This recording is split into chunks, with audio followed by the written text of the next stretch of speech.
வணக்கம் and welcome to the Vlog show. So இன்னைக்கு நம்ம வீடியோவில் என்ன பார்க்க போறோம்னா பிரியாணி செய்யறதை தான் நம்ம பார்க்க போறோம். பிரியாணி செய்யறது. ஆனால் நாங்கள் செய்யல, எனக்கு செய்யவும் தெரியாது. ஒரு பாய் ஒருத்தர் பண்றாரு. இதுல இந்த வீடியோல என்ன ஸ்பெஷல் அப்படின்னா, அவர் ஒருத்தருக்கோ 2 பேருக்கோ பண்ணல, கிட்டத்தட்ட 800 பேருக்கு பண்றாரு. கேட்கவே நாக்கில் அப்படி எச்சி ஓடுல. ஸோ எங்களுக்கு அப்படிதான் இருக்கு. அங்கே போயிட்டு அவங்க எப்படி பண்றாங்க அதையும் பார்த்துட்டு முடிஞ்சா அவங்க பிரியாணி கொடுத்தா அதையும் டேஸ்ட் பண்ணிட்டு எப்படி இருந்துச்சுன்னு சொல்றோம். ஸோ இப்போ பார்த்தீங்கன்னா நம்ம ஸ்பாட்டுக்கு வந்துட்டோம். நமக்கு ஆப்போசிட்ல அந்த இடத்துல தான் வந்து பிரியாணி தகதகன்னு ரெடி பண்ணிட்டு இருக்காங்க. இப்போ தான் வந்து காய்கறிலாம் கட் பண்ணிட்டு இருக்காங்க. ஸோ இந்த இடம் எங்கே இருக்குது அப்படின்னு பார்த்தீங்கன்னா, எங்கடா இருக்குது? பாளை பஸ் ஸ்டாண்ட் கிட்ட இருக்கிற மாநகராட்சி கல்யாண மண்டபத்துக்கு பக்கத்தில் இருக்கிற பில்டிங்கில் இடம். ஆமாம், ஆக்சுவலி இந்த இடத்துக்கு நம்மளை இன்வைட் பண்ணது யாருன்னு பார்த்தீங்கன்னா அசார். போன வீடியோவில் பார்த்துருப்பீங்கல்ல, பார்க்காதவங்களுக்கு இங்கே ஒரு கார்டு கொடுக்குறேன் மேலே. ஸோ அதை பாருங்கள், பார்த்துட்டு இங்கே வாங்க. அவங்க தான் பார்த்தீங்கன்னா அந்த தீன் கேட்ரிங் சர்வீஸோட ஓனர். ஸோ அவங்க தான் இங்கே வந்து இந்த பிரியாணி சமைச்சிட்ருக்காங்க. அசார் ஹலோ கைஸ், வணக்கம். ஸோ மாப்பிள்ளை இப்போ எத்தனை பேருக்கு சமைக்கிறீங்க? இப்போ ஒரு சுமாராக பார்த்தீங்கன்னா ஒரு 800 பேருக்கு சமைக்கிறோம். ஒரு 110 கிலோ கிட்ட போடுறோம் நம்ம. சிக்கன் பிரியாணியா மட்டன் பிரியாணி? சிக்கன் பிரியாணி. என்னெல்லாம் பண்ணுறாங்கங்கிறத நம்ம போய் பார்க்கலாம்.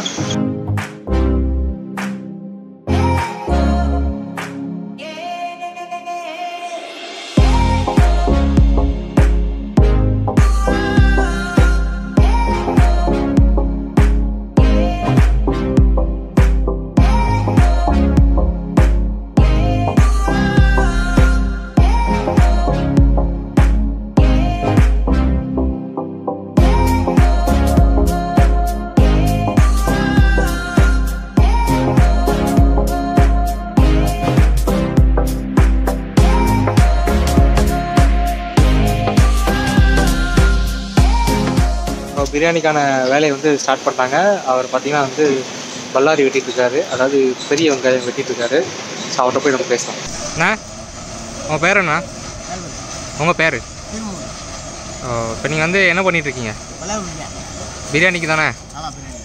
சரிண்ணே. எத்தனை வருஷமாக பண்ணிகிட்ருக்கீங்க? உங்களுக்கு எந்த ஊருண்ணே?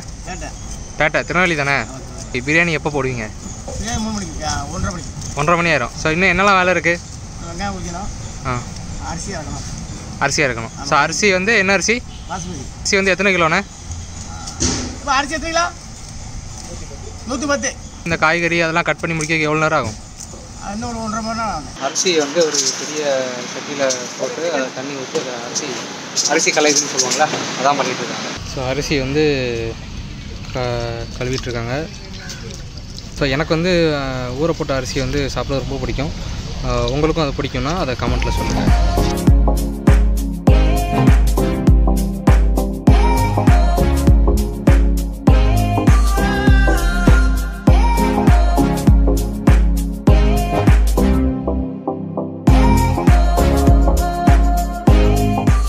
அடுத்து எல்லாருக்கும் ரொம்ப பிடிச்ச ஒரு இது ரெடி பண்ணிட்டாங்க, பிரெட் ஜாம். அதில் அந்த பிரெட் ஜாம் வந்து பிரியாணியோட டேஸ்ட் வந்து இன்னும் கொஞ்சம் தூக்கி கொடுக்கும். எப்போவுமே என்னோட ஃபேவரட் அது பிரெட் ஜாம். அதே மாதிரி வந்து என்னென்னா, எந்த ஒரு நல்ல கறியும் செய்யும்போது ஒரு ஸ்வீட்டோட ஸ்டார்ட் பண்ணி சொல்லுவாங்கல்ல. ஸோ ஸ்வீட்டடு கொண்டாரு. இப்போ இவர் தான் வந்து பிரெட் ஜாம் பண்ணவர். அண்ணா, உங்கள் பேர் என்னண்ணா? என் பேர் ஜாபர் அலி. இப்போ சரி சொல்லுங்கள், அது எப்படி பண்ணீங்க? அதாவது முதல்ல வந்து எண்ணெயும் நெய்யும் சட்டியில் ஊற்றிட்டு, அதுக்கப்புறம் பிரெட் அப்புறம் எல்லாம் பிரித்து எடுத்துட்டு அதில் போட்டு பொரிச்சு எடுத்துடணும். பொரிச்சு எடுத்து தனியாக வச்சுட்டு இங்கே சீனி பாவு மாதிரி எடுத்து வச்சிடும். சீனி பாவு எடுத்து வச்சு பொரிச்ச பிரெட் அப்புறம் அதில் போட்டு நல்லா கொஞ்சம் மெல்ட் ஆகுதுன்னு எல்லாம் இது பண்ணி வச்சுட்டு, அதுக்கப்புறம் முந்திரி பருப்பு, பால்கோவா சேர்த்து. பால்கோவா வந்து கொஞ்சம் ஹெல்த் கிடைக்கும், நல்லா கட்டியாகிடும். அதுக்கு தான் பால்கோவா சேர்த்து. இப்போ இது எவ்வளோ நேரம் ஊறணும்? இது ஒரு 1 hour ஊறினா நல்லா செட் ஆயிரும். பிரியாணி வந்து எப்போ பண்ணுவீங்க? பிரியாணி வந்து இந்த பல்லாரிலாம் உரிச்சதுக்கு அப்புறம் தான். இன்னும் பல்லாரிலாம் உரிக்கணாமா, உரிச்சதுக்கு அப்புறம் தான் பிரியாணி. நம்ம வரதுக்கு முன்னாடியே ஒரு டிஷ்ஷை வந்து ரெடி பண்ணிட்டாங்க. தயிர் சாதம் ரெடி பண்ணியிருக்காங்க. தயிர் சாதம் வந்து இவன் எதுக்கு வந்து உட்காந்துருக்கான்னு தெரியுது, அவன் ஃப்ரேமில் வரணுமாமா. தக்காளி வந்து கழுவ போட்டிருக்காங்க. ஸோ தொட்டு பார்க்க ரொம்ப நல்லா இருக்குது. இஞ்சி கட் பண்ணி வச்சுருக்காங்க. எல்லாம் சின்ன சின்ன பீஸாக கட் பண்ணி வச்சுருக்காங்க. இஞ்சி கட் பண்ணுறது அவ்வளோ ஈஸி கிடையாது. ஸோ இப்போ பின்னாடி பார்த்தீங்கன்னா கிரைண்டர் ஓடிட்டுருக்கா. ஸோ அதில் என்ன அரைச்சிருக்காங்கன்னு பார்த்தீங்கன்னா, இஞ்சி வெள்ளை போட்டு அரைச்சிருக்காங்க.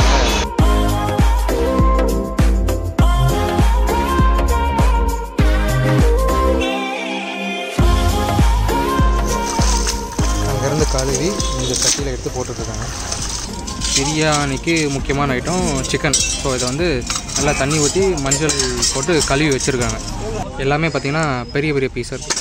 நம்ம அப்போ பார்த்தோம்ல தண்ணியில் கழுவப்படுத்தாங்க தக்காளி, அதை வந்து கட் பண்ணி வச்சுருக்காங்க. நீட்டாக கட் பண்ணியிருக்காங்க. இதை தான் வந்து அந்த பிரியாணி சட்டிக்குள்ளே போடுவாங்க. ஸோ இப்போ பின்னாடி பார்த்தீங்கன்னா கத்திரிக்காய் கூட்டிகிட்டு இருக்காங்க. என்ன பண்ணிட்டு இருக்காங்க நம்மளுக்கே ஆட்டோமேட்டிக்காக இருக்கும். என்ன கத்திரிக்காய் பண்ணிட்டு இருக்காங்க.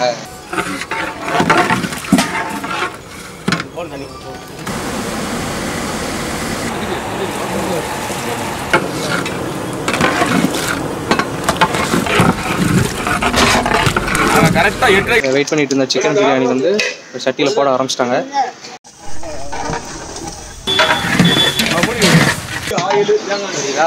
சவுண்ட் கேட்குதா? இப்போ வந்து பிரியாணி வந்து கிட்ட ஆரம்பிச்சிட்டாங்க. இப்போ வந்து 130 கிலோ வந்து 3 சட்டியில் போடுறாங்க. 35, 35, 37 போடுறாங்க.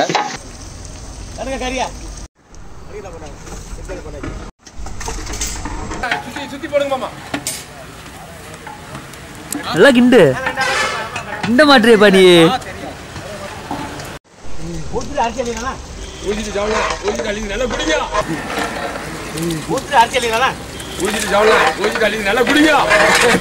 அதான் உங்களுக்கு எல்லாமே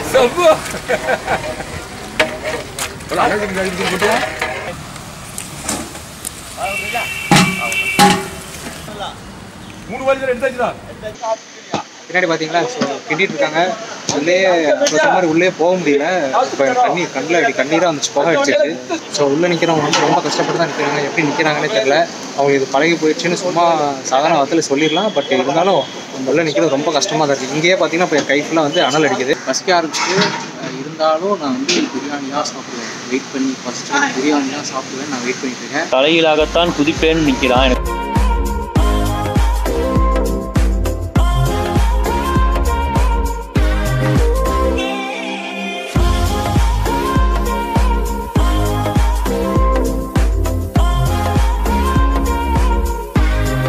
நல்ல பிரியாணி சாப்பிட்ணுன்னா எவ்வளோ நேரம் வெயிட் பண்ணுறதுலையும் எந்த தப்பும் இல்லை. ஸோ வெயிட் பண்ணலாம். ஸ்மெல்லே வந்து அப்படின்னு இருக்கு.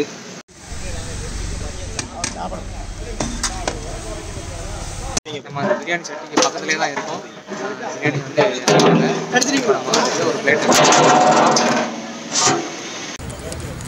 பிரியாணி நானே சாப்பிடுவா கொன்றுவேன்.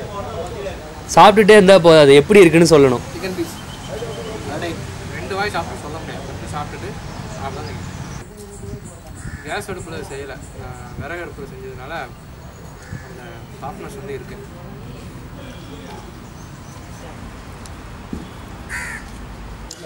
டேஸ்ட் எப்படி இருக்குன்னு சொல்லலை. நீ பாதி பிரியாணி தின்னுட்ட. ஒரு டேஸ்ட் வந்து உண்மையாகவே சூப்பராக இருக்குது. ஒரு நேரம் வெயிட் பண்ணதுக்கான ஒர்த்து தான் அது. எனக்கு முக்கியமாக என்ன, அந்த அரிசி வந்து ஒட்டி வச்சுருந்தா பிடிக்காது. இதில் பார்த்தீங்கன்னா நல்லா உதிரியாக இருக்குது. அதனால் ரொம்ப நல்லாயிருக்கு. ஒரே ஒரு குறை தான், என்னால் வந்து இதை வச்சு சாப்பிட்டா இன்னும் நல்லாயிருக்கும். கை வலிக்குது.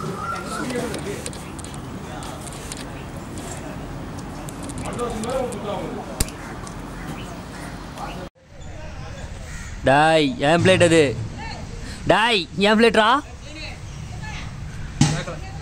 கொன்றுவேன். அது ஏன் டாய் எடுக்காத எடுக்காதடா. கொன்றுவேன். பீஸோட வேணும் டாய்.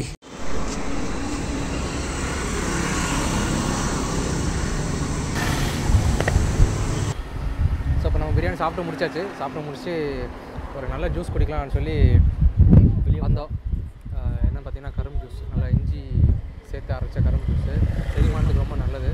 ஸோ ரொம்ப டேஸ்ட்டாக இருக்குது.